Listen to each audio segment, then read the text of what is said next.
Our topic for today is about series, parallel, and then series parallel circuits. How to determine the total resistance value in series circuit, parallel circuit, and series parallel circuits. When we say series circuit, the basic idea of a series connection is that components are connected end-to-end in a line to form a single path through which current can flow. Or, in this illustration, where R1, R2, R3, and then R4 connected in series or in one path. Where in series circuit, the main characteristic of a series circuit are 1. Same current can flow through all parts of the circuit. 2. Different resistors have their individual voltage. 3. Voltage drop are additive. 4. Applied voltage equal to the sum of the voltage drop. 5. Resistance are additive. And 6. Power are also additive. Like in this example or in illustration, where bulb 1 and bulb 2 connected in series or in one path. Yung dot na tumatakbo dyan is illustration for our electrons. Okay? So, once na yung bulb 1 mo or bulb 2 mo is nag-open ang kanyang circuit, yung isa is hindi na rin gagana. Why? Kasi magkakaroon tayo doon ng open circuit. Mapuputol yung linya nung connection nung circuit mo since sila is connected in series or in one path. Okay. For the formula, where R total or the total resistance value is equal to the summation of resistance value. Or R total is equals to R1 plus R2 plus R3 and so on kung gaano kadami yung resistor natin sa circuit. While the current along the circuit is also equal to the current na dadaan kay R1, kay R2, kay R3, and so on kung gaano kadami. So therefore, I total is also equal to I1, also equal to I2, also equal to I3, or in so on kung gaano kadami yung resistor na nakakonect sa isang circuit. While, kapag series circuit naman tayo, magkakaroon siya ngayon dyan ng voltage drop na tinatawag. Where the summation of the voltage drop across each resistor or across each component is also equal to the summation or to the voltage supply or the B total. So therefore, B total is equal to B1 plus B2 plus B3 and so on kung gaano kadami yung resistor na nakakonect sa circuit natin. Okay? Katulad ng example na to. R1, R2, R3 connected in series. So, magkakaroon siya dyan ng voltage drop across resistor 1 or B1, voltage drop across resistor 2 or B2, voltage drop across resistor 3 or B3. Then, voltage supply. Then, pag nag-energize yan, magpo-flow yung ating current. Okay? For example, a 3 resistors are connected in series across 12 volts battery with a resistance value of 10 ohms, 5 ohms, and 15 ohms respectively. Find the total resistance value of the circuit. For example number 1, for series circuit, let us draw muna yung circuit natin. So, 3 resistors connected in series having a resistance value of R1, R2, and then R3 connected in series where R1 is equals to 10, R2 is equals to 5, and then R3 is equals to 15 ohms respectively. Okay? So, connected daw sila across the 12 volts battery supply. Okay? So, insert in problem natin dito, find the total resistance value or the R total. Using the formula, R total is equals to R1 plus R2 plus R3. Substitute the value. R1 is equals to 10, R2 is equals to 5, and R3 is equals to 15. So, R total is equals to 10 plus 5 plus 15 is equals to 30 ohms. So, in series circuit natin, so R1, R2, R3 connected in series. So, meron siyang total resistance value na 30 ohms. So, paano naman ngayon kukunin yung kanyang total current? In total current value niya, so since yan is equal, total current natin, so pag nag-energize yung circuit natin, it's either in counterflow or in clockwise direction, or in conventional flow, or in electron flow. It doesn't matter naman. Equal naman din yung magiging value nun. So, since nyan, ang sabi dyan, the total current value is also equal to the current along R1 or I1, current along resistor 2 or I2, current along resistor 3 or R3. To find the value of the total current in series circuits, pwede natin gamitin is using Ohm's law. Okay? Where Ohm's law, ang sabi doon, balikan natin, current is directly proportional to the voltage, inversely proportional to the resistance. So, current total is equals to V total divided by the R total. Where V total is equals to 12 divided by 30 ohms. So, I total is equals to 0.4 ampere. So, 12 volts divided by 30 ohms is equals to 0.4 ampere. Okay. So, in series circuits, so sabi natin kanina, magkakaroon siya ngayon dyan ng voltage drop. So, meaning, paghahatian nung tatlong resistor yung voltage supply, depende sa resistance value nila. For R1, so magkakaroon dyan ngayon ng voltage drop across resistor 1 or V1. And then kay R2 is B2, and then kay R3 is B3. Pwede natin gamitin dyan is using Ohm's law, and then the other one is yung voltage divider principle. Gamitin muna natin ngayon dito yung Ohm's law, where voltage is equals to current multiplied by resistance. Okay? For voltage drop, we're using Ohm's law. Okay? Where the voltage is equals to current multiplied by the resistance. So, kung voltage drop across resistor 1 or in R1, so lalagay natin dito in subscript niya, V1. Then, yung current, since equal yung current in series circuit, so lalagay natin dito is I total. And then, ang hinahanapan ng voltage drop is the R1. So, ilalagay dito is R1. Same as for voltage across resistor 2 or V2 is equals to current total multiplied by R2. Then, voltage drop across resistor 3 is equals to the current total multiplied by R3. Substitute the value.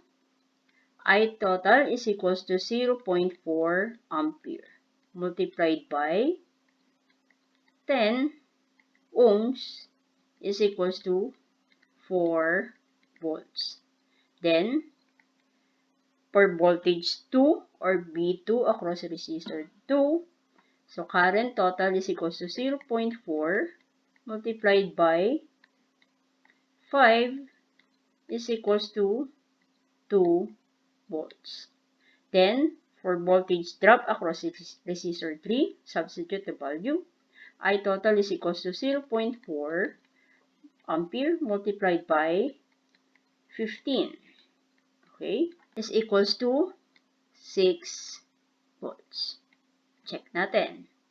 In checking, so ang sabi dyan, the summation of the voltage drop across each component is also equal to the voltage source or in voltage total.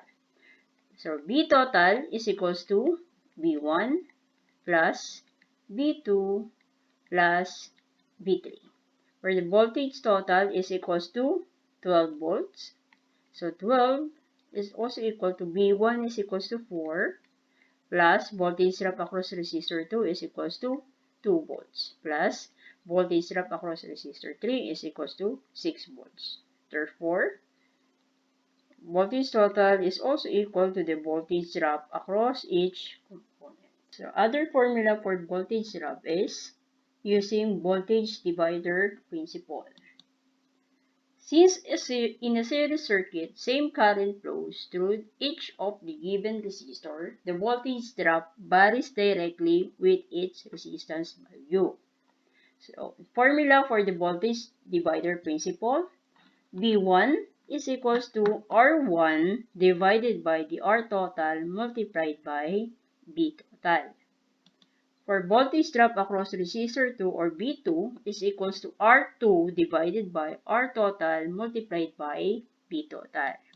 And for voltage drop across resistor 3 is equals to R3 divided by R total multiplied by V total.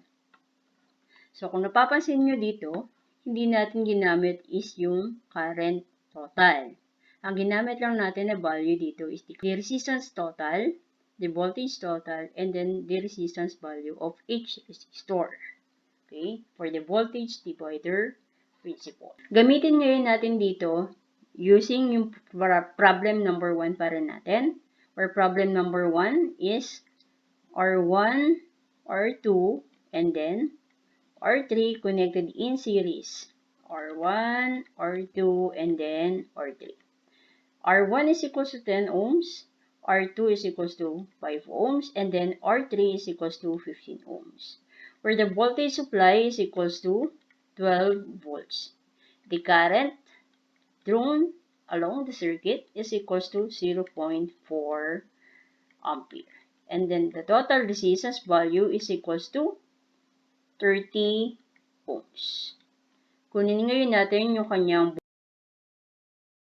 or the voltage drop across each component using voltage divider principle. Voltage drop across resistor 1 is equals to R1 divided by R total multiplied by V total. Substitute the value.